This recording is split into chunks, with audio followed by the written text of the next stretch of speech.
segundo escreveu o evangelista Marcos, o Evangelho de São Marcos, capítulo de número 5 e versículo de número 15.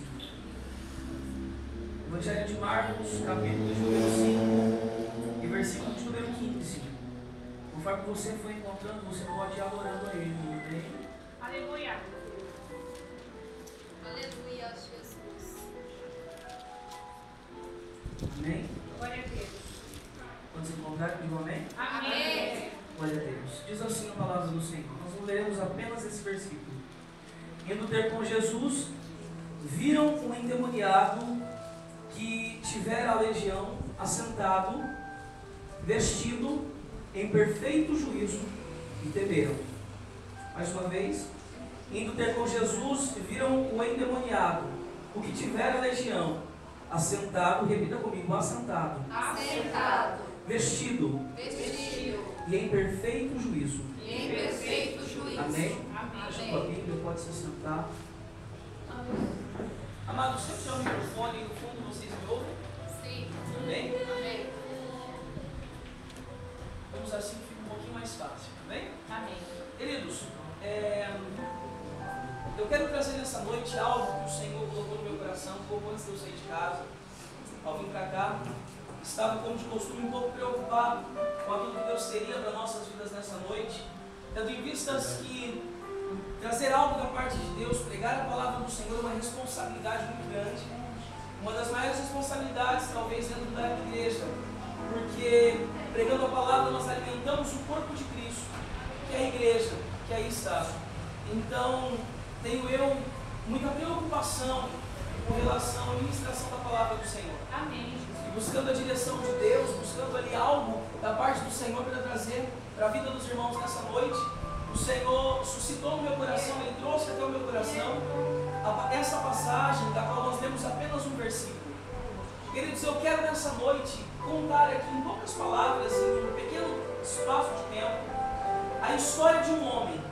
Uma história que talvez a Bíblia não nos relate de maneira minuciosa, não nos diga os pormenores, mas que nós temos condições de entender a história que tem por trás da história que a Bíblia nos relata.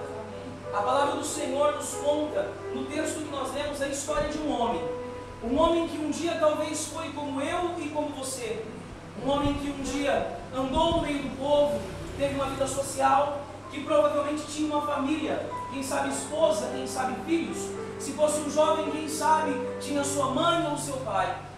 E a palavra do Senhor nos fala de um momento da vida desse moço, o qual nós iremos meditar nessa noite. Eu quero que você entenda que aquele moço, ele não nasceu endemoniado, ele não nasceu com uma legião sobre o seu corpo, mas que em determinado momento da sua vida alguma coisa aconteceu e ele foi possuído por espíritos demoníacos. Queridos, eu quero que vocês já entendam nesse momento que o papel do inimigo, o papel do diabo no mundo, segundo a Bíblia, é roubar, matar e destruir. Ele veio para essas três coisas. O inimigo da nossa alma, ele vem contra as nossas vidas para acabar com os nossos sonhos, para destruir os nossos projetos, para colocar por terra tudo aquilo que um dia nós sonhamos diante da presença de Deus, para colocar por terra o plano que Deus escolheu e desenhou para nós. O projeto do inimigo é nos destruir, o plano do inimigo é nos destruir. Mas eu quero te dizer nessa noite que talvez o teu inimigo arquitetou algum plano contra você, talvez o teu inimigo ele planejou algo para te derrubar, e talvez por um curto espaço de tempo esse plano até funcionou. Talvez por um curto espaço de tempo o teu inimigo até conseguiu alcançar a tua vida. Talvez por um espaço pequeno de tempo você foi afligido. Talvez por um espaço curto de tempo você foi ali derrotado, esteve como um derrotado pelo seu inimigo.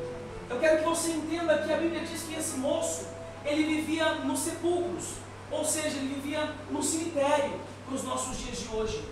A Bíblia diz, ela conta na história que o evangelista Lucas relata, ele diz que ele não tinha casa, ele não morava em casa, ele não habitava com sua família, mas que naquele momento em que ele estava possesso por aquela legião é uma quantidade grande de demônios junta.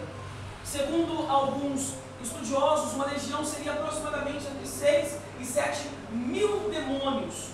Isso formava uma legião. Então, queridos, aquele moço estava possesso por uma legião e vivendo nos sepulcros. A Bíblia diz que ele andava nos sepulcros, gritando, clamando em alta voz. A Bíblia diz que ele pegava pedras e se feria. A Bíblia diz que ele não vestia roupa alguma, ele andava nu. Entenda comigo que esse moço, ele era um judeu.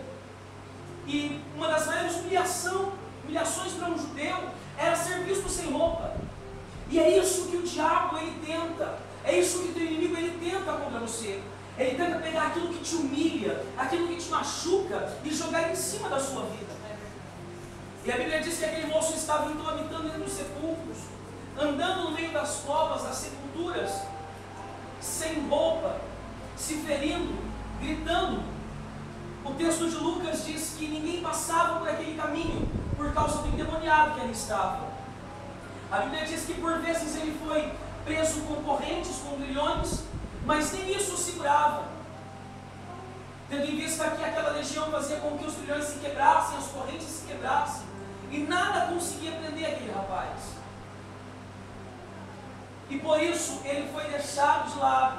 A sociedade não tinha condições de ajudá-lo.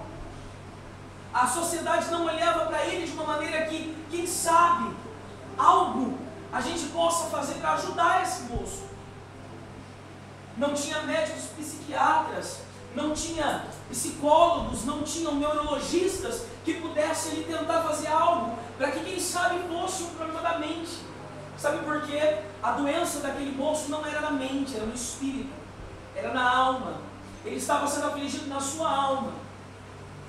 E não havia ninguém naquela terra que podia fazer algo por ele. E ele continuava ali dia após dia, deixado de lado, quem sabe sendo humilhado, esquecido, jogado entre as covas, gritando e clamando. Eu imagino que nos momentos de lucidez daquele moço, nos momentos em que ele tinha ali um pequeno espaço de lucidez, ele se via num cemitério. Já pensou você? Perder a consciência e de repente acordar no meio de um cemitério, sozinho, sem roupa, abandonado, ferido, machucado, com dores. E aquele moço estava vivendo essa situação, deixado de lado no cemitério, humilhado, ferido, esquecido. Talvez você não esteja vivendo num cemitério, mas talvez a sua vida espiritual esteja passando por um momento em que parece até estar morta. Talvez de alguma maneira alguém que deveria ou poderia te estender a mão te deixou de lado. Talvez alguém que deveria te abraçar simplesmente preferiu te esquecer. Talvez alguém que deveria te pegar pela mão e dizer assim: vem, eu vou tentar fazer algo pela tua vida, vamos procurar uma solução. Talvez alguém que deveria te ajudar simplesmente te pôs em segundo plano, te deixou de lado e te esqueceu. Mas tem uma coisa, como eu disse, o inimigo ele planeja, ele arquiteta, ele esquematiza contra as nossas vidas.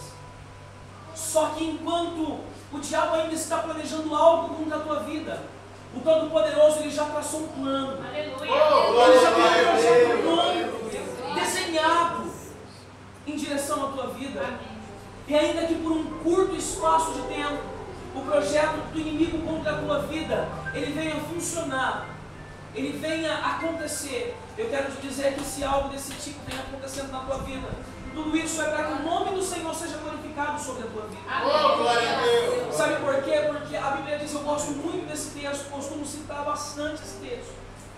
O apóstolo Paulo escreve aos Romanos, no capítulo 8, e ele diz que todas as coisas cooperam juntamente para o bem daqueles que amam a Deus e dos que são chamados segundo o seu propósito. Aleluia.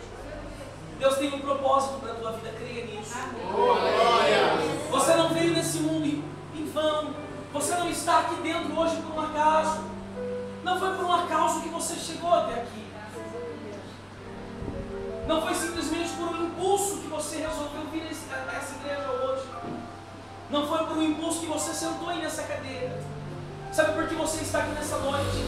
Porque o Todo-Poderoso tem um plano, tem um projeto para você. Porque o Todo-Poderoso já desenhou algo bom, algo que possa trazer para você descanso, paz.